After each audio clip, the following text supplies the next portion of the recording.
Čau, labvakar! Te Baiba. Podkāsts Attiecības ar dzīvi. Tā runā, ka 40% no mūsu laimes veido mūsu pašu izdarītās izvēles. Mūsu ieradumi, mūsu domas, viss, kā mēs veidojam savu dienu.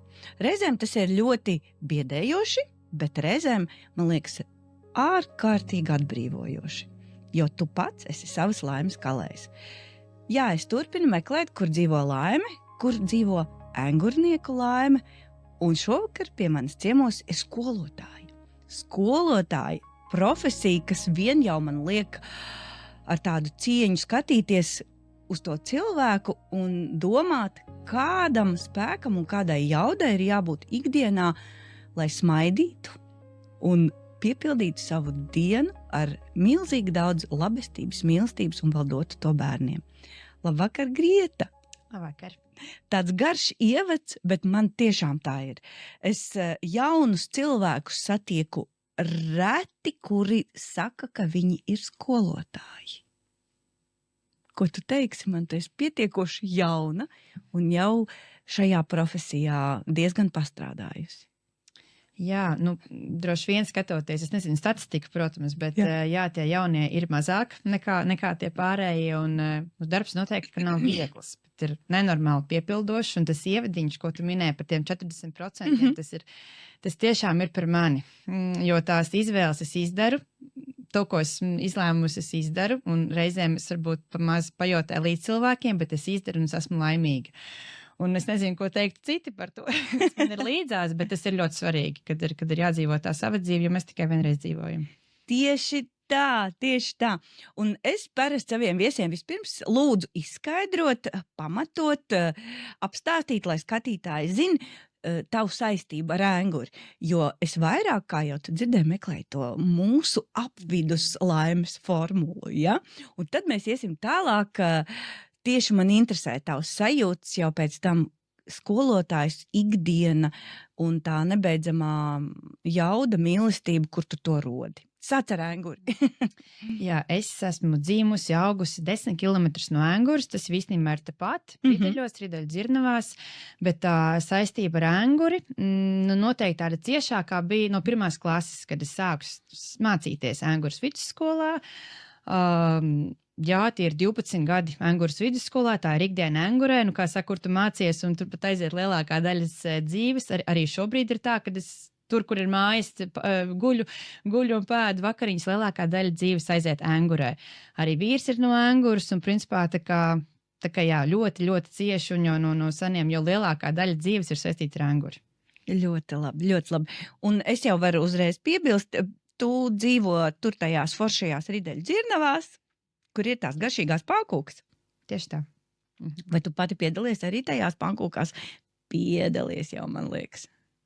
Jā, es vēl atceros, kad, nezinu, man bija 7, 8 gadi, es vēl īsti neredzēju pavāram tur tādu izlietni, es vēl neredzēju viņā iekšā, bet es jau gribēju iet palīgā, mazgāt traukus, kafejnīcā sāk ar trauku mazgāšanu, tad es esmu cepusi pankūkas, tad es esmu bijusi arī pavāra palīgs, neesmu laikam tikai pavārs, un jau kādus gadus no saviem 18, kad oficiāli varēju strādāt bāriņā, tad jau esmu tur viesmīli, tagad, protams, palīdzu ar visu darbinieku samanedžēšanu, protams, un es īstenībā neiedomājos savu ikdienu arī bez tā. Man viesi saka, tev taču ir 3 augstākās izglītības, ko tu tur dari? Tā kā vāc traukus un pienes citiem kafiju, bet tas ir, es to tā neuztveru, tie ir mani viesi, tie ir mani ciemiņi, kurus gribu, lai viņi forši pie mums jūtās. Un tas atkal, ja par skolu, tad tas ir tā kā nesalīdzināmi, un es tur atpūšos no skolas, un savukārt skolā no kafēnītes, jo to nevar salīdzināt, tā domas pilnīgi mainās par 180 grādiem, un tas, man liekas, arī tā panākuma atslēga, ka tu vari pārslēgties. Un tā, uzreiz pa 100%, jo tu nevari bišķiņi iedziļināties, būt skolotāji bišķiņi vai bišķiņi viesmīli, ka tu esi kafēnīcā, tu tur ritīgi domā par to lietu, vai tu esi skolā, tad tu domā par skolu. Un tagad, klausoties tevī, protams, parastais jautājums. Tas viss ir skaisti. Būt skolotājai, būt kafejnīcā 100%. Kurš ir tas mirklis tai 7 nedēļas dienās, kad tu esi Grieta? Ir grūti, bet es arī meklēju šīs laimes formulas. Un, jā, ir nedēļas un nemaz, kad man ir 7 darba dienas. Tā tiešām ir man skolā. It kā ir brīvas piekdienas, ja tur nav pasākumi, kas ir jāvada vai kā, bet tad man ir vēl viens darbiņš Rīgā, kur esmu robotikas mentori, un principā aiziet tās piekdienas, aiziet tad kaut kādos ārpus projektiņos, bet tas atkal iedod kādu enerģiju. Protams, brīvdienas ir jāpaņem, un tā kā 2 nedēļas pēc kārtas vairs nestrādāju, 7 un vēl 7, tad es, cik varu, es veltos ģimenēm. Mēs tiešām paņemam tepat Latvijā kādu mājiņu un aizbraucam no visa. Neizmantojam telefonus, datorus un veltos, bet ikdienā es arī piekopu laiku ar sevi. Nu, tā kā tiešām ir mana stundiņa, vai tā ir vingrošana, vai man ļoti patīk krustdūrienu izšūšana, vai tā ir grāmata vai žurnāls, bet diezgan tā cītīgi mēģinu pie tā piedomāt, ka tas nav tikai, protams, laiks ar ģimeni, jā, bet arī tā vienatne un tā pateicība par to dienu, ka tas ir nenormāli svarīgi. Un to es sapratu tikai tagad, varbūt gadu pēdējo vai pusgadu, tā.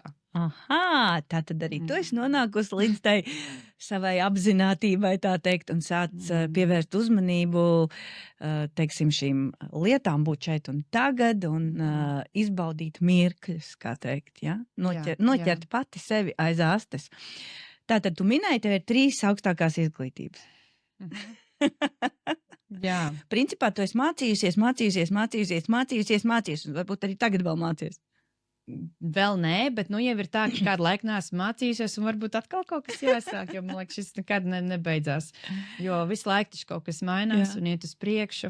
Jā, ja par izglītībām es varu īsti ieskicēt. Pirmā bija, es nezināju vispār, ko dzīvē darīt, vispār nezināju. 9. klasē nezināju. Paliku Angurē vidusskolā, kas bija ļoti laba izvēle, jo bija laba vidusskola, bija tiešām ļoti, ļoti forši. Un paralēli tu mācījies arī mākslas skolā? Jā, esmu pabeigusi arī mūzikas skolu, un tas bija ļoti grūti, tas bija ļoti izaicinoši, bet es saprotu, cik man tas ir daudz dzīvē devis, tā ir tā disciplīna, tas ir laika menedžments, kā galā es varu korī šobrīd dziedāt un pazīt notis, un tas ir, jā, varbūt es ikdienā nespēlēju klavierus, piemēram, katru dienu, bet tas nenormāli iedod plusiņš vispār izaugsmai un dzīvei. Jā, stāsts vēl vienreiz, tātad viena augstākā izglītība tev ir? Pirmā bija uzņēmējdarbība turisms. Es biju kafejnīcā, mājās, labāku vietu uz zemes virsū tiešām nezinu. Es esmu tās vietas riktīgi patrioti. Ja man bija variants braukt Erasmusā, variants bija braukt visu kaut kur, es domāju, nē, es taču nebraukšu tur Spāniju, mazgāt traukus, es aizbraukšu, ka es Latvijā nopelnīšu, es aizbraukšu atpūsties to Spāniju. Jo man tiešām, ja man nepatiktu tur tas smagais darbs kafejnīcā, tad es tur nebūtu. Un tad pirmais bija loģiski tās, protams, ko tur bija vien desmitnieki, jo es jau tikai no prakses, no pieredzes. Jo, principā, to, ko tur viss stāstīja, man tas bija tā kā, tu jau to biji zināms, piedzīvojis. Bet, tā pirmā augstākā un otrā, protams, par pedagoģiju, jā, tad pirmā bija bakalaura, otrā bija maģistra, bet tas arī, tas bija tāds, nezinu, tā salikās, ka es esmu skolotāja, jo man tas nebija tāds mūža sapnis, mūža tāds, kad es zināju, ka es būšu skolotāja. Es nezināju, ko darīt. Un tad, kaut gan vienreiz dzīvē esmu pie astrologa gājus 9. klasē. Un es pat nezinu, vai jautājums bija par puišiem vai par karjeru, bet jau tad man pateica, ka psiholoģija un pedagoģija ir tavs lauciņš. Un tu pilnīgi skaidri, ka tas ir mans. Un tad es domāju, nekad mūžā, jo es tajā klasē, kur es biju, ārprāts, ja? Man liekas, vēl tagad ir mūsu klasa, un man liekas, es nekad nebūšu tas, kas tur stāv priekšā un disciplīnu un kārtību, nekad dzīvē, bet tur redz, kā viss salikās un super. Nekad nesaka nekad. Un trešā? Trešā ir maģistrs, jau tieši par inovācijām, arī tā pati pedagoģija, bet jau padziļinātāk tieši uz robotiku, datoriku, programmēšanu. Uzreiz tu pastāsti, es zinu, ka tev ir arī savu datorīgas grāmatu, lai es neiebraucu auzās, tā nepareizi pasakot, pastāsti tu man pareizi. Jā, tas arī bija tāds atkal viens no izaicinājumiem, jo es laikam esmu tāds, kam patīk iziet no tās komforta zonas. Nezinu, vai patīk tā sajūta, ka tu ej ārpus, bet patīk pēc tam, ka tu esi izgājis un ir sanācis. Un tad es biju ar otro meitiņu dekrētā atvaļinājumā. Man liekas, viņš jau bija beidzies un bija palikuši tagad 2 mēneši līdz skolai. Tāds bērņam jau pusotrs. Man jau gribas kaut ko darīt, jo esmu jau tāds darītājs un tajā mājā nosēdēt, galīgi nav vienkārši, bet to pusotru gadu svētu nosēdēt sēdēju, visu izdarīju. Godam. Un nekādas papildus projektus neņēmu, bet tad gan, kad tas pusotrs bija beidzies, un es zināju, ka man septembrī ir skola, un atnāca, un aizbraucu uz vienu konferenci, jo man uzaicināja parunāt par tehnoloģijām, par datoriku, un uzrunāju, un pienāca viens kungs klāt un saka, Klau, ir meklējam, ir projekts, vajag datoriku 4. klase uzrakstīt grāmatu. Nu, protams, ka es arī nekad nebiju domājis, ka es kaut ko tādu varētu darīt. Es vienmēr meklēju, katru gadu sākumā meklēju, vai ir kaut kas jauns iznācis, jo datorikā grāmatas nav īsti mācību materiāli, ir kaut ko kā, ir programma, protams, bet tad katrs skolotājs pēc ieskatiem. Un likās, varbūt jāpamēģina. Nu, jā, un tu pamēģināji. Ir grāmata. Tu pamēģināji. Un ir grāmata, jā. Un tad, bet tev tas viegli radās? Tā grāmata nāca viegli? Nē, noteikti nē. Noteikti, ka nē, bet atkal tas ir tāds, kā es saku, 3. bērniņš grāmata, jo tas bija smagi, protams, ka tas jau neuzrakstīja viņu 2 mēnešos. Jā. Tie bija, tad sākās skola, tad tas pa dienu bija darbs, tad vakarā tā bija ģimene, iespējams pa naktīm tā bija grāmata, rīti, brīvdienas, atkal milzīgs menedžments, bet es vienkārši redzēju to finišu, es zināju, ka tas nav mūžīgi, es zinu, ka šis ir jāiztur, man ir baigais spīts iekšā, es kaut ko sāku, tad tas ir jāpabeidz. Tā bija ar mūzikas skolu, ar vēl kaut kādām lietām, ja tu tur jau esi ieguldījies un tik daudz ko ielicis, tas ir jānoved līdz galam. Tā kā nebija viegli. Un es tagad klausos tevīs, tu tā Alekšiem arī stāsti, tas un tas, un viena izglītība, otra izglītība, tas, un grāmata, un bērniņš, un ģimene, un kafejnīca, un viss. Uztaisām, un kur tu ņem spēku tam visam? Pat pa naktīm tu rakst grāmatu. Protams, tas ir pagājis, un tev ir jāguļ arī, bet kaut kur cilvēkam ir jāuzlādējas, lai dotu tik daudz uz āru. Kur tu gūsti savu spēku, savu mieru, jo tālāk es tev uzprasīšu arī par tām mazajiem āķīšiem vēl, ko es sadzirdēju. Pirmkārt, tā ir ģimene. Jā. Ja man nebūtu vīrs, mamma, ja man nebūtu šie divi lielie pilāri, ir, protams, tētis, bet vīrs un mamma, un man reizēm liekas, ka viņi dzīvo manu dzīvi, pakārtotu man, jo es nebūtu tas cilvēks, pat ne tuvu, pat ne uz pusi, ja man nebūtu šie divi spēcīgie vispār, kas man palīdz to visu izdarīt, piepildīt. Tad tas ir viens, un tā enerģija droši vien rodās tajā, kad es jūtu, ka viņi man ir jāatbalsta. Ka tas nav tā, kad es tagad izdomāju, daru, un ka tas viņam ir kāds pienākums, bet jā, ka viņi tiešām palīdz un dara to no sirds. Un par tādām atpūtām, tas droši vien ir, es neko jau nepateikšu. Sportiņš, pastaigas, iziešana dabā, to es arī daru tikai īsmē no janvāra. Šī gada janvāra man 10,000 soļi tagad ir svēta lieta ikdienā, es bez tā vairs nevaru aiziet gulēt. Bet tu ļoti labi izskaties, un vispār viss ir kārtībā, viss iet uz augšu.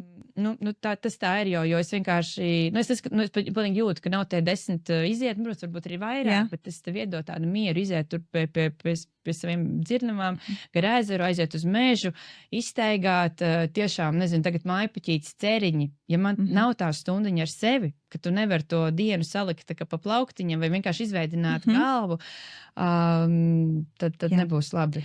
Tātad es sadzirdēju, tu esi atradusi šo apzinātības ceļu, tu saproti jau, ko tev vajag, lai turpinātu visu ar tādu pašu jaudu, jo tu gribi gan to skolu, es pieļauju, ka tā ir viena tava laimīte.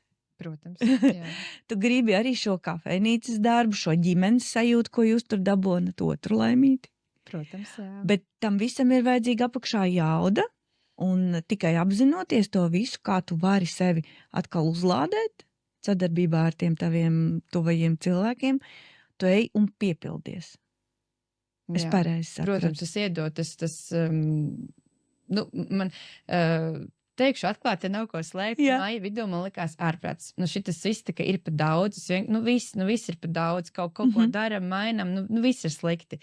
Bet iet uz 9. kad beidzās tā noslēguma līnija, man liekas, nav vienkārši labākas vietas zemes virsū, kā Enguras vidusskola, Engura kafejnīca, atkal tu ieraugi kaut kādu to gaismiņu, ka tev būs tur 2 brīvas dienas, atkal viss ir tik skaisti. Ir sarežģīti, bet tas tiešām iedod piepildījumu, tas iedod laimi, tas nav ne par, nezinu, par kaut kādām pakāpēm, prioritātēm, par naudām, nē, vispār ne, tas iedod tiešām laimi un prieku, un mamma pat teica, pat par ziemdaļām teica, ka viss ir pa daudz, viss ir tā. Protams, kad ir augšā un lejā, kā jau visiem. Bet kopsumā nē, tas tiešām. Bet tu nekautrējies to atzīt. Jā, ka ir šie hausa mirkļi vai mirkļi, kur ir darbs darba galā, un tā sajūta ir, kad jauda ir izbeigusies, vai ne? Ka tu ar to netiec galā. Un tad tu vērsies pie šiem apkārtējiem cilvēkiem, pie dabas. Tu atkal sev sapildi, ka vēl ir jāiztur. Ieslēdzās tas tavs spīts pieminētais. Tieši tā. Un te uz priekšu. Nu jā, un kāpēc es tā pārstāstu, jo tu jau to nedarītu, ja nedabūtu to laimes sajūtu. Protams, tā ir. Tā ir tava izvēle, ko es sākumā pašā ievadā teicu, ja, kad mūsu izvēles pa lielam nosaka mūsu šo laimes sajūtu, ja? Tad tu izdari savas izvēles. Labi. Nu, ejam grietiņi tālāk. Kā ir būt mammai vēl paralēli tam visam? Kā tu saproti? Tur ir tik daudz jau, un vēl tik daudz, jo tās mammas loma jau ir, Nu, ir izaicinoši, ir ļoti izaicinoši, bet tā ir labākā loma manā dzīvē, pilnīgi noteikti, jo tas, ka tas notika pirms 7 gadiem pirmo reizi, man ir 2 meitiņas, Margarita un Melisa, un, to pat nevar vārdos aprakstīt, tas ir forši, un tas noteikti arī dod milzīgi piepildījumu, jo man liekas, tad, kam vispār ir jēgas, ja tev nav tā dzīves turpinājuma un nav tālāk, vai tad man liekas, tā kā, kam tad tu vispār to visu dari, ja tev nav, kas to tā kā redz un novērtē un tālāk. Un, jā, Margarita jau pabeigusi 1. klasi, viss tik ātri iet tie pašā Engures vidusskolā, kur es strādāju, un, protams, arī skolā, man liekas, ir jādod viss labais, viss ir jādara, viss mums ir jāaug, jāiet uz priekšu, jo daļ maniem bērniem un daļ citu bērniem, tā kā, jā, un par to laiku bērniem, ļoti arī skatos, un esam tur, nezinu, mēnesi nekur bijuši, visas nedēļas nogalē, man ir brīvi braucam, uzreiz nobukoju tur mājiņu ar baļu vai akvaparks, un vienkārši 3 dienas esam kopā. Arī pēc nedēļas mēs dosimies ceļojumā, es saku, jūs esat to pelnījuši, pēc mācību gads ir beidzies, un mēs būsim kopā, un viss pēc jūsu vēlmēm, un tā kā, tas ir ļoti svarīgi. Galvenais nevis tu to esi pelnījuši, bet viņi to ir pelnījuši. Būt kopā ar tevi. Jā, liekas, ka es esmu tā, ka viņiem parādāju, varbūt esmu par maz, bet tas arī, kas arī ir jaunums, kādreiz tā nebija, es ļoti mēģinu darbu atstāt darbā. Tas ir un vakarā, protams, tas nesanāk vienmēr, ja ir daudz pasākumu un tur ir kaut kādas atskaites un viss, un tad ir tā kā ir, bet es ļoti mēģinu visu izdarīt darbiņā un mājās to datoru neieslēgt. Tu māki jau pateikt nē kaut kādām lietām, kad ir vajadzīgs šīs izšķiršanās spēja, jā, starp tavām tas nenāk viegli. Tas ir tāds, es zinu, kad es gribētu darīt, bet man jāpasaka ir nē, jā. Un tas jau ir jā sev. Jā. Vai ne? Jo tu tikai atļaujies tajā brīdī nesadedzināt sevi līdz galam, lai pēc tam pietiktu jauda vēl gan šai ģimenei, gan šim visam, ko tu dari, vai ne? Jo es tāda nekāda jau vairs nebūšu tā kā ne sev mīļa, ne ģimenei, ne darbam, tā kā ir kaut kā jāsadalās un jā. Mēs aizmirstam reizēm to šajā lielajā skrējienā, to veco labo teicienu, lidmašīnā maska vispirms ir jāuzliek pašam sev, un tikai pēc tam tu būsi spējīgs glābt pārējos, vai ne? Bet baigi aizmirstās šis. Uz lapas, uz papīra viņš izskatās baigi labi, bet kad notiek tie mirkļi, mēs aizraujamies varbūt līdz, tā ļoti aizraujamies. Un arī tev skolā, taču arī tie bērniņi, visi ir mīļi, visi ir forši, visi ir pelnījuši tavu uzmanību, un viņiem ir vajadzīga tavu uzmanību, jo taču skolotāji. Jo mana pārliecība, ka skolotājs nav tikai iedot šīs zināšanas prasmes, bet tas vispār ir tāds, nezinu, cilvēks piemērs par dzīvi, kā ir jāuztver, kā ir jākomunicē, kā mēs runājam, kā mēs sasveicinamies, kā mēs uzsmaidam viens otram. Reizēm, jā, es jūtu, kad ir, nezinu, 9. nāk izlaidums, ļoti svarīgi salikt. Un viņi saka, ko te varam datori, kas ir, protams. Un jo tā ir prioritāte, un es saku, jūs to Excelīt, Wordiņu, apgūsiet, tā viena stunda, ko tur nemaina, bet ir jānoķer tā, labi, es varbūt viegli runāju, man no eksāmena priekšmets, un es varu nedaudz, varbūt ieskatīties viņos, dziļāk un tā, bet tas ir nenormāli svarīgi, ja mājās ir kāda sāpe bijusi skolēnam ģimenē, tad ir svarīgi, tad vispār ir vienalga, ko es viņam tur stāstu, jo kā to teoriju vai ko, ja viņam nav šis psiholoģiskais un varbūt vienkārši saruna ar viņu ir daudz labāk. Ja? Vai kaut kāds vienkārši parunāt, un man liekas, tas ir tāds 50/50, tā zināšanas prasmes un tas, ko mēs tiešām viņam iedodam, bet arī tas cilvēcīgais, un ka mēs viņu atbalstam, varbūt, ka tā skola ir vide, kur viņš var justies labi, citām varbūt pat labāk nekā mājās, jo tu beidzot esi uzklausīts, tevi ievēro, vai, tas ir nenormāli svarīgi, to pat nevar likt, kurš tagad ir svarīgāks. Bet... Kādi ir tavi rīti tieši pirmās stundas? Es saprotu, ka tu māci dažādus vecumus, ja? Un tev tie bērniņi atnāk visi svaigi, katrs no savām mājām, kāds ir kreņķīgāks, kāds nekreņķīgāks, kāds dikti priecīgs un skaļš. Kā tu iesāc šo dienu ar šo uzmanības piesaisti, vai es neesmu pedagogs, ja es tā nenoformulēšu, izstāsti tādus cilvēcīgus soļus, kā tu dabū savu to uzmanību un lai visiem viss ir forši. Arī man jau nevienmēr viss ir forši, vai ne? Un tās dienas arī es kādreiz varbūt neizguļos vai kaut kāda man tur tāda diena, bet tas arī viņiem diezgan, es tiešām atklātu, ja man tur, nezinu, piemēram, iesnes saķertas, saka, šodien varbūt tā, tad kaut kā mierīgāk, viņi ļoti saprotoši, vai tikai runāt un komunicēt, bet šogad, pirmā stunda pirmdien man ir 9. klasē. Tādi jau lieli, vai ne? Gudri, lieli, labi, ka vispār visi ir ieradušies. Tajos 8:30, jo bieži vien kāds vēl kaut kur skrien pa kādām durtiņām un kā, bet arī to es saprotu, riktīgi saprotu, ir jaunieši, sporto, visādi pienākumi, miedziņš nāk, bet es tā arī sāku, kā pavadījāt brīvdienas, ko darījāt, kas ir uz sirds, ko izrunājam, tad 5 minūtes tiešām tādam ievadiņam, tad pārējām jau uz to tēmu, un tad tiešām sākam strādāt un mācīties. Šis cilvēcīgās 5 minūtes, jā, ne? Jo gan tu esi cilvēks, gan tie bērni cilvēki. Mēs ļoti daudz šajā sarunās izceļam cilvēcību, ka tā ir viena no laimes atslēgām. Un savienojot ar to, ko tu teici, ka tu esi piemērs, ja, viņš visu dzīvi atcerēsies to tavu cilvēcīgo 5 minūti. Ka tu painteresējies, kā viņam iet, un viņš varbūt tajā mirklī vēl neapzinājās to, ka tas ir svarīgi, bet pēc kāda laika viņš sapratīs, tā skolotāja vienmēr paprasīja, kā man iet.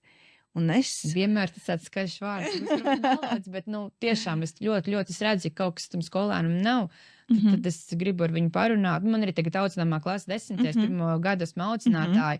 Un tad jau tur ir tīpaši, kurš cits viņam, man ir tā sajūta, kurš tad cits, ja es redzu, kāds tur ies noskums un vai kā es saku, kas notic, izrunājam, reizēm tas tikai miedziņš, reizēm tur ir kāds sirdsāpīta vai ne tajā pusauģu vecumā. Un tas ir nenormāli svarīgi, jo man arī kā audzinātāja, man nav, es gribu būt tāds mentors, kas viņus vada vai tāds cilvēcīgs, kas viņus vienmēr mūžīgi aizstāv, lai vai ko tu būsi sadarījis, nāc pie manis, runājies, es tevi atbalstīšu. Tā kā, protams, es arī pastīšos to otru pusi un ko, bet tas viņu, man liekas, aizstāvis. Tos par audzināšanas darbu runāju, kad protams, ka jāsabar, bet... Jā, bet tu esi tas cilvēks, uz kuru viņš var paļauties, ka lai vai kas, bet mēs tiksim galā. Būs vajadzīgs. Es ceru, ka viņi tā domā, to es nezinu, es jāpras otrajā pusē, bet man gribas to sajūt, nevis, ka ieeja no manis baidās un tagad tikai viņai kaut ko nepateikt. Nē, tā, man liekas, ir otra galējība. Stāstat visu. Un tā kā tiešām stāstat, runājam, komunicējam. Un ar visu var tikt galā. Un kad tu sajūti, kad tā ir, tad ir forši. Jā, ir forši. Tad tā laimīgi ir atkal. Tu redzi kaut kādu jēgu dzīvē? Protams. Tajā konkrēti? Jā, tajā vispār skolā audzināšanas procesā, ka tu ieguldi, ka tavs darbs ir tālāk ejošs, ka tur būs vēlāk atgriezniskā saite, ka tam būs rezultāts, tur būs brīnišķīgi labi cilvēki.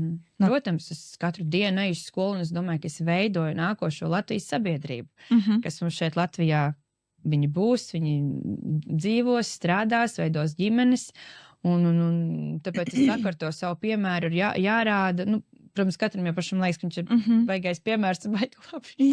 Tas jāprasa viņiem, bet vienkārši tāda tiešām tā cilvēcība, tās vērtības pāri visam, jo man liekas, protams, man ir tās, ka tā nākošā Latvijas mūsu sabiedrība. Tu brīnišķīgi to noformulēji, man ļoti patīk, un kāpēc es tā jau smaidu klausoties tevīgi par to nākošo Latvijas sabiedrību.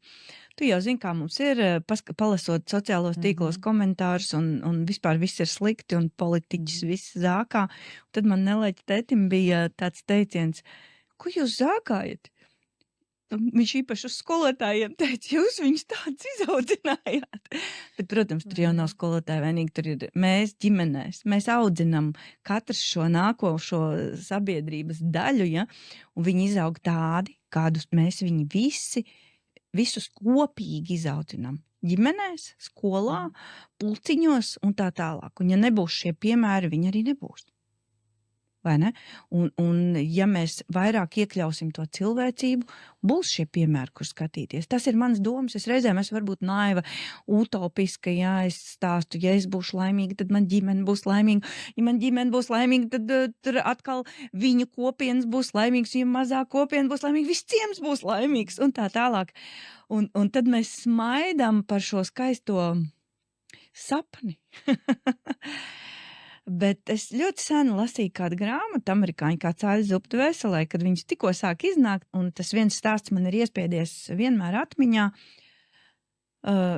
Vecs vīrs staigāja gar pludmalu, un pludmalē ļoti daudz izskalotas jūras zvaigznes. Un viņš pa vienai viņas visas met atpakaļ. Un tie citi cilvēki iet garām un saka, nu, ko tu centies, nu, tu tāpat nevari izglābt viņas visas. Un viņš atbildēja tik brīnišķīgi, tik cilvēcīgi, bet es varu izglābt šo vienu. Un man vienmēr ir licies, sauciet man par naivu, sauciet man vienalga kā gribat, ja es varu palīdzēt tam vienam, tad tas jau ir daudz. Un ja tu vari palīdzēt vienam bērniņam, tikai ar cilvēcīgu attieksmi, nu tas ir milzīgs ieguldījums sabiedrībā, mūsu nākotnē, Latvijas nākotnē. Tā ir? Es ceru, jā. Jo pašam jau liekas, ka tu palīdzi un tā, bet jā, kā tā. Bet, nu, es domāju, ka... Kad mēs iemācamies kontrolēt varbūt šīs emocijas, kā es sākumā teicu, mūsu domas, mūsu ieradumi, kad es esmu pastrādājusi pati ar sevi, kad es nepaceļu balsi vairs jau, teiksim, ģimenē. Kliek vispār, es nezinu, kas ir skolā kliek, nekad dzīvē. Es vispār nesaprotu, ko tas kādam dod par labu, jo bērņam, nezinu, ir pirmos divus vārdus un viss viņam... aizvarās. Tā nav komunikācija, protams. Tā visu, un tas vispār... Bet, lai tu būtu tāds cilvēks, kurš nepaceļ šo balsi, tev ir liels darbs ar sevi jāizdara, vai ne? Tev jau ir jābūt mierā pašam ar sevi. Un ja es esmu tikus galā ar sevi, mīlu sevi, apmierināta ar sevi un māku vadīt savas emocijas, ja? Tātad dzīvot apzināti, bet tas ir baigais darbs. Tad es varu iet tālāk, kā jau mēs runājām. Izkāpjot no gultas, tātad iztīrīt savus nagus, savus zobus, noslaucīt savu lieveni, savu vārtu priekšu, un tad iziet uz ielas skatīties, kas tur notiek, ja es kādam varu mācīt dzīvot, vai nevar mācīt, un saglabājot šo cilvēcību. Viss tas stāsts, un tas ir tik sarežģīti, kādam no malas liekas, bet patiesībā tas ir ārkārtīgi vienkārši palikt cilvēkam. Un tad jau nav vairs būtiski, vai tu esi skolotājs, vai tu strādā kafejnīcā. Un es redzu tevī, ka tu esi normāls cilvēks. Tev ir tas cilvēcīgais, un kas visvairāk man patīk, tā deksme, ka tu gribi darīt vēl. Un ja tev noteikti, es tagad pateiktu, rīt ir projekts rakstam otru datorgrāmatu, tu rakstam. Es gan teicu, nekad vairs. Bet tu rakstītu un tu darītu, vai ne? Pastāsti man, vai ir kādas 3 lietas, par kurām tu esi ļoti, ļoti pateicīga? Dievam, visumam, vienalga, kāda ir tava pārliecība? Nu, par dzīvi, kad es katru dienu pieceļos, esmu vesela. Es tagad sāku ar sevi, tas varbūt tā baiga prioritība, bet man liekas, ka es sevi ļoti mīlu. Man reizēm liekas, ka pat daudz es sevi mīlu. Bet savādāk nevar. Tā kā, jo savādāk tiešām tā laima, un tas viss ir tajā, ka tu sev dod, tu uzkrāji, jo man bija arī, man piedzima pirmā meitiņa, un es to pusotru gadu tur visu devu, es saku, es nevaru tagad otru bērniņu, jo es jūtu, ka es esmu tik daudz atdos, man vajag sev. Un es gāju mācīties, es izgāju tur kursus, vēl kaut ko, saku, jā, pagājuši 4 gadi, esmu gatava nākošajiem. Jo tā kā, ir baigi jāieliek atkal iekšā, tas nav vienkārši, es nevaru pateikt, ar ko es to piepildu, bet tā sajūta ir. Jā, un droši vien tādas izvēles, ko darīt, kas ir tā pārliecība, reizēm neklausot, joprojām neklausot vecākus savus, piemēram, vai ko, ja, tā kā izdarīt tādas dzīves, kas man liekas, nē, es joprojām esmu par to lepna, tā bija mana izvēle, un neviens šitā nedara, tā kā, bet jā. Par 3 lietām. Jā. Man jautāja, pateicība Dievam. Nu, par ģimeni, par to, ka man ir tik brīnišķīgs vīrs, ka man ir tik brīnišķīgi bērni, jo man liekas, vīrs ir pats labākais, meitas ir pats mīļākais, jaukākais, skaistākās par vecākiem. Tas nenotiek tāpat. Es nedomāju, ka tā bija mana izvēle vai, tas bija, bet tas viss nāk no augšas. Ka tā viss ir salicies, ka ir tik labi. Ja man tagad būtu par kaut ko jāapsūdzās, man īsti nav. Man liekas, ka viss ir vienkārši lieliski. Turbūt tāds baigais burbulis, un es tagad uzpūšu tādu rozā, bet tiešām viss ir ļoti labi, viss ir tādā menedžmentā, bet tiešām viss ir, super. Bet viņš ir uzpūsts rozā vienalga, jo tu esi tur ļoti daudz darba ieguldījusi. Darbs tas ir enerģija, tā es domāju. Tu esi apzināti gājusi uz to, ko tu vēlies redzēt sev apkārt, kādu tu iedomājies savu dzīvi, un ja es tev jautātu, ka attiecību kvalitāte ir viena no svarīgākajām lietām dzīvē, laimes atslēgām. Un es vienmēr esmu arī, ja cilvēki man sūdzās un saka, kaut kas nav labi vai kas ir, bet tu pats to izvēlēs. Ja kāds teiktu, ka kāds tavu dzīvi dara tādu vai kaut kādu, nē. Tikai tu pats valdi pār savu dzīvi, tu izdari tās izvēles, tu ej, tu dari, tu domā. Bet tas ir droši vien dieviņš no augšas. Tā kā ir tā veiksmīte, bet tomēr tās lielās kā tu bīdi, tas jau ir tikai tavās rokās. Un pārbaudījumi jau ir katram. Tikai mums tie apstākļi ir citi. Vienam tās ciešanas ir viesistabā, vienam pie jūras malā, bet scenārijs, manuprāt, ir visiem viens, caur kuru mēs mācamies novērtēt to, kas mums ir, vadīt to savu dzīvi. Latvieši nevelc saka pats savs laimes kalējs, vai ne? Un tad atliek tikai iedomāties, un nevelt mēs arī ar tevi sarunā kaut ko par kādiem lieliem sapņiem, par skolas nākotni vai vēl kaut ko plānojam. Lielos sapņus, bet ir jāsapņo. Kā tad? Jāpalaiž kosmosā, jo nesapņos, tad nebūs. Jo liekas, man jau, es teicu, ka esmu laimīga un viss ir ļoti labi, bet nav tā, ka man viss ir, ko es tā kā, ka man vairs nav plāni tālākai dzīvē vai kaut kādas trakās lietas, ko es vēl negribētu pietiekami daudz jau traks ir izdarīts, bet vēl trakās ir uz priekšu, tas arī, tā ir. Tieši un tā. Jābūt tiem sapnīšiem un jāpalaiž kosmosā un jāsapņo lielas lietas. Man ir ļoti liels prieks par to tavu deksmi un to, ka mums skolā ir tādi skolotāji, kuri vēl ies un darīs un viss ir forši. Vai tev ir tagad kāds plāniņš skolā par kādu lietu, pasākumu, kaut ko, ko tu labprāt padalītos? Nē? Vai paturēs azotē? Jāsaka, kad ir jālaiž tajā kosmosā. Ir tā, ka mums ir saldojums. Tagad septembrī 12. ir saldojums, tas mums ir pats lielākais un īstenībā arī pats tuvākais, jo vasarā mums nav nekāda pasākuma. Skolai 220. Tieši tā. Engurs skolas saldojums 12. septembrī. Tādi mazie sapnīši, ar vien vairāk robotiņi, atkal jauni pulciņi. STEM zinātnes. Tā kā jā. Un bērniem interesē tas viss, ja tu... Jā, ļoti. Tev ir... Man stāv rindās, un man, visu laiku ir tā kā 2 uz 1 komplekta, bet, jau ir 3 un 4, un es dalu tur un ņemu katru dienu pēc stundām, jo man pulciņš tikai 2 stundas nedēļā, bet, principā, viņi tur katru dienu gandrīz nāk pēc stundām, un, kamēr es klasē vēl esmu un gatavojos nākošajai dienai, tad bērni nāk un darbojās, un... Vai ir bijis, mēs no to rozā burbuli bišķi tikšķi pārspricināsim? Vai ir bijis kāds ļoti grūts dzīves posms, kā jau es teicu, kaut kas, no kā mēs visi mācāmies, un kur tu iemācījies to visu tās pamatvērtības un to apzinātību? Kāds bija tavs ceļš, ja tu esi gatava padalīties ar kaut kādu zemāku, smagāku punktu savā dzīvē?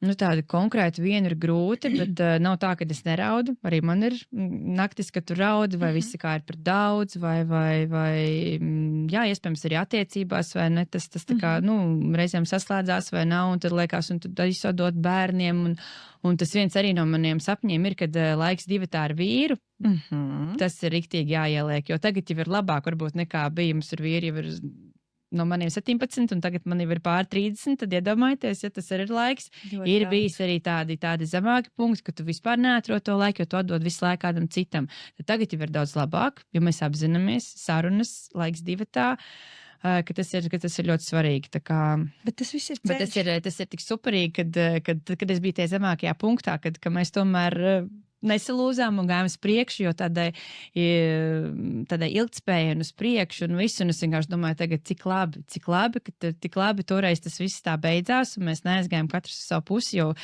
tas ir vieglākais. Pirmajām grūtībām katram aiziet savā, jo tas ir vienkārši, vai ne? Katram aiziet un sāk no jauna, tur atkal un it kā tur nebūs.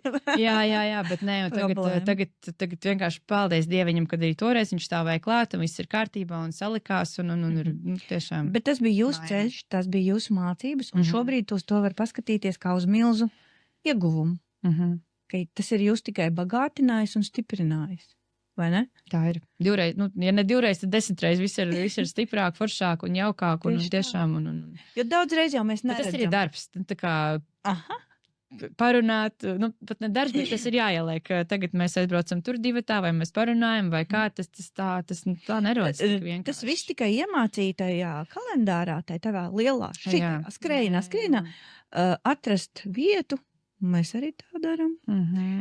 Kad ir atpūta divatā. Tāds vienkāršs lietas, kuras likās pirms tam pašsaprotams. To jau nesapratu, kamēr nav tas viss cits. Līdz tam, kad tas ir tik svarīgi. Un visi bērni izaug. Viss cits ir pārējošs, bet tas cilvēks līdzās, tas tuvais mīļais, tas būs vienmēr. Tas ir tas mūsu dzīves liecinieks, ar kur mēs dalamies it visā, un reizēm nenovērtējam, vai ne? Un tas ir tik vērtīgi, ka viņš man ir tik ilgi, jo mums ir tā kā, arī vīrs Jānis, mēs reizēm runājam, viņam mašīnas daudz, tu atceries to mašīnu, tā viņa bija pirmā, tā kā tur es saku, jā, es visu, un tas ir tik vērtīgi, un tas ir ne ar vienu, nekad ne ar vienu jauno, man nebūs, nekad tik dziļas tās sarunas un visu, un es saku, es vienkārši, paldies Dievam, ka viss tā sastājās un viss ir labi, jo tas ir vienkārši milzīgs iegums, ka tev ir tik ilgi tas cilvēks līdzās, un liekas, viņš par tevi jau zina visu, un jums vēl ir kopēji plāni, daudz un dikti. Un te ir tā vēl pilnīgi tu laimīgi runā, jo es apstiprinu to savu domu par to attiecību kvalitāti. Nav mums tik svarīgi, cik daudz cilvēku mums ir riņķī, bet tās vienas ar to cilvēku un kvalitatīvas attiecības. Pareizi, ja? Jā. Super. Tā, saki man tālāk. Mēs kaut kur pieminējām arī naudu. Tu teici, nauda, karjera un tā, un tas nav svarīgi un tā tālāk. Kā tev ir ar to naudu attiecības? Jau mums visiem vajag. Jā, kā saka, nauda nerada laimīgi, bet ārkārtīgi nomierina. Bija tāda dziesma, kad, Un laikam tāva profesija nav tā, nav uzņēmēja darbība, kur tu varētu kaut ko pagrozīt un plānot, ka tu šodien aizejot uz skolu nopelnīsi tik, un rīt varbūt tie klienti būs vairāk, un es nopelnīšu tik. Tur tas tā nestrādā. Nē, tas tā nav, noteikti, varbūt kāds iet uz skolu dēļ naudiņas, bet tas noteikti nav mans gadījums, un jā, protams, ka tam ir jābūt. Bez tā nevar. Tas droši vien tad rada tās laimītas mazās kopā ar ģimeni, kas ir ļoti svarīgs, var aizbraukt paceļot, un kur, protams, un tas atkal, tas vienkārši iedod dzīvē kvalitāti. Tu vari kvalitatīvi dzīvot, tu vari atpūsties, tu vari aizbraukt. Tas nav maz svarīgi, bet tā, ka tu kaut kur ietu vai uz kādu projektu piekristu, nekad man pirmais nav par naudu. Varbūt tāpēc, ka vienmēr viņi ir bijusi un viss ir kārtībā. Tā, neesmu arī tādā, jo es jau strādāju ļoti agri, pat pirms 18 man tā naudiņa bijusi. Un es vēl tagad atceros, ka pirms gadiem mamma ar tēti uzdāvināja distanču slēpes, un es raudādam, un es nepieņēmu. Es teicu, es nevaru pieņemt tik dārgas slēpes, 100 latiem vai cik viņas tur. Es saku, es nevaru, es pati varu to nopirkt, man nevajag, un tas slēpes mums vēl 2 gadus nostāvēja, kamēr es tomēr saņēmies un slēpoju. Labi, jūsu dēļ, jo tā kā ļoti grūti ir, es pati visu varu, tā kā par to naudas ziņā, man liekas, redzi, un tur varbūt nav kaut kas, ka tu pa daudz gribi darīt. Nē, tev nav tā citreiz pašai, tu saki mieru, tagad atpūšamies. Ir tā. Ka nav ko liekt tam zirgam pa priekšu, vai ne? Un tad tu ej uz to mežu. Jā, tad es eju pastaigāties. Vai arī, jā, vingrošana, ieslēdz to digitālo trenerīti vakarā.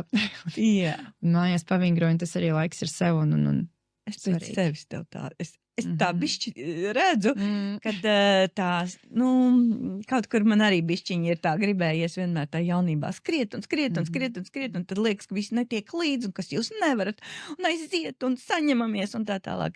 Un tas nevienmēr ir vajadzīgs, vai ne? Sadedzināt tā sevi līdz galam. Jo pats jau to nejūt, jo man jau liekas, nē, es tur ļoti visu sādalu, man tur super, un es ģimenē esmu pilnā, tad jāprasa vīram un bērniem, vai es tiešām tur, jo pašam jau liekas, tu jau tā līdz galam nejūt. Bet es domāju, ja es labi jūtos, un man nav tā kā tas apnikums, tāda nepatika, tad jau droši vien vēl viss ir kārtībā, jo ja man kaut ko jau negribētos, vai, tad jau būtu slikti. Bet es tiešām, es ļoti mēģinu, beidzās darbs skolā, 4-5, viss, mājās tā kā neko, ļoti cenšos nedarīt. Sanāk visādi. Bet ja tas robežas ir jāsprauž savādāk.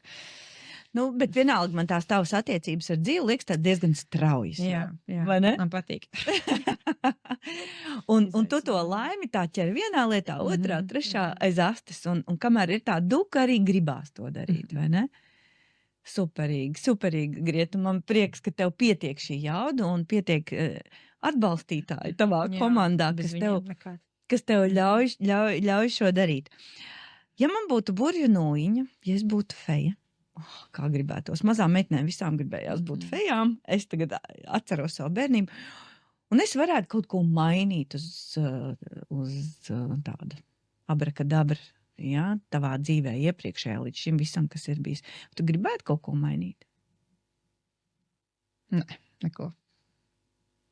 Protams, globāli mēs varam runāt, vai ne? Kad es gribu mierīgas debesis un mieru un saules mūžu Latvijai, bet tās ir, Nē, mēs arī to varam ietekmēt, protams, atbalstot Ukrainu un vispārējo, bet tā, kad kā esmu dzīvojis savu tādu mazo privāto dzīvīti, tieši, nē, viss ir tad tā, kā bija jābūt. Tad tu skaidri zini, kur tu smēli savu laimi, kur dzīvo tava laime. Jā, uzskaiti man vēl. Ģimenē. Darbā. Arī tajā sportiņā, pastaigā. Tas arī tas ļoti svarīgi dabā. Kustības esot pilnīgi antidepresants, jā? Tas ir, tad to es arī no sevis sadzirdu. Kā jau es teicu, pienāks 50. saruna šajā ciklā. Es būšu uztaisījusi statistiku, kur dzīvo aingurnieka laime, un man jau kristalizējās ārā visas tās lietas. Arī tā spītība, tā kā, piemēram, mēs ar vīru apprecējamies Lasvegasā, pakluso no vecākiem. Un man liekas, ka viņi jau joprojām par šo mēs nerunājam. Jo, tas tā kā nav pieņemts tā, bet tas bija tik forši. Es nekad šo, tuļņam pēc 10 gadi, tā kā, kad mēs to izdarījām, vai tie paši tetovējumi, kas varbūt, arī citi saka, visādi ir tie viedokļi, bet es to gribu, tā kā tā ir mana dzīve, es dzīvoju tikai vienreiz. Tāpat es domāju, man vēl vajag moču tiesības un vēl visādas trakās lietas no gumijas gribu vēlreiz izlikt. Tā kā tas ir tā, ka es to gribu, man to vajag, man tas iedod prieciņu. Un reizēm, ka varbūt pat ne visi to atbalsta, bet es gribu un es to izdaru. Vai vajag, lai visi atbalsta, vai ne? Es domāju, kā tie citi jūtās, ka es tās izvēles savas daru un ir forši. Jā. Bet tu jau dari laimīgu sevi, mēs atkal atgriežamies tur, un pēc tam tavi tuvākie arī būs laimīgi, jo tu būsi piepildījusi sevi, izdarot šīs vēlmes. Manuprāt, kamēr mēs nenodaram nevienam pāri ar savām vēlmēm, tikmēr ir ok. Tā nav? Es ceru, ka jā. Nē, pāris nedara, tā nav, bet, jā. Tad dzīvot savu dzīvi. Un saki lūdzu, jā, paldies arī, tu starp citu esi mums biedrībā, vai ne? Aingurs izglītības un kultūrvides attīstībai. Man ir prieks, ka tu mums esi pievienojusies, jo mums daudzreiz pietrūkst tas skats no iekšpuses, un tu esi viens no tiem, kas, tā kā var palīdzēt izprast mums tos skolas procesus, vai ne? Un tad mēs vēl pilnvērtīgāk varam atbalstīt, jā. Un kaut arī es vienmēr tiešām ļoti ceru, ka tev ilgi pietiks jauda, varēšana, gribēšana darīt. Es tā runājot ar tevi sadzirdu, ka tu ļoti skaidri zini, ko tu gribi. Man tā liekas, bet es nezinu. Droši vien, jā. es tā sadzirdēju, tu ļoti skaidri zini, un ko tu gribi, kā tu gribi, un tā tālāk. Plāns man ir nenormāli vajadzīgs. Nu, tā kā nenormāli. Es nevaru tā plūst pa dzīvi, vai nezināt, vai kaut ko. Man ir viss plānotāji 2, digitāls un parastais, un plāns, un tas bez tā es nevaru. Jā, šito es pazīstu, Grieta, jo tad, kad ir tā jauda, tas ir labi. Tas manuprāt, ir labi, jo, kā Aivis man saka, ka mans kalendārs ir raibāks par Santiago pasi, mūsu Santiago ceļu pasi, tad struktūra dod to domas kārtību. Un jo tev kārtīgāka doma, nu es tā viegli mēģinu izskaidrot, jo tu redzi, cik daudz tu vari izdarīt.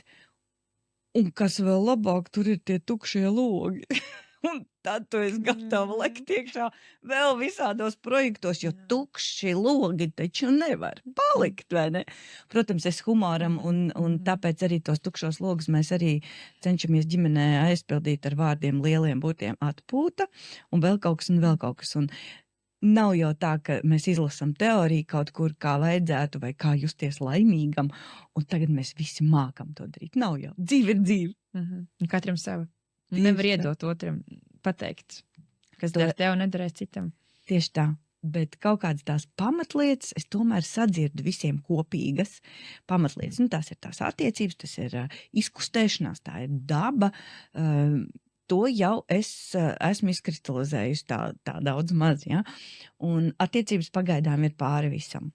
Mēs katrs gribam sev blakus to otro cilvēku, to lojālo otru, un tas dod mums kā sievietēm jo īpaši stabilitāti. Un bez stabilitātes, laikam, nav jaudas to darīt visu, ko tu tā. Un tur Jānim, laikam, paldies. Paldies. Tieši paldies. Tā, Grieta, noslēdzot šo sarunu, ko tu varbūt novēlētu vecākiem bērniem, vienkārši cilvēkiem? Jā, nu ģimenēm noteikti esiet kopā un mīliet viens otru. Tur nav cita varianta. Viss cits atnāks. Esiet tiešām jēgpilni, ģimenē, kvalitatīvi kopā. Arī visiem citiem apkārt. Esat pozitīvi, jauki, smaidiet, runājiet labas lietas, jo sliktās tāpat atnāks pie mums. Bet vajag celt, vajag vienam otru celt, un tad mūsu tā sabiedrība kopējā Latvijas paliks arvien labāk. Tieši tā.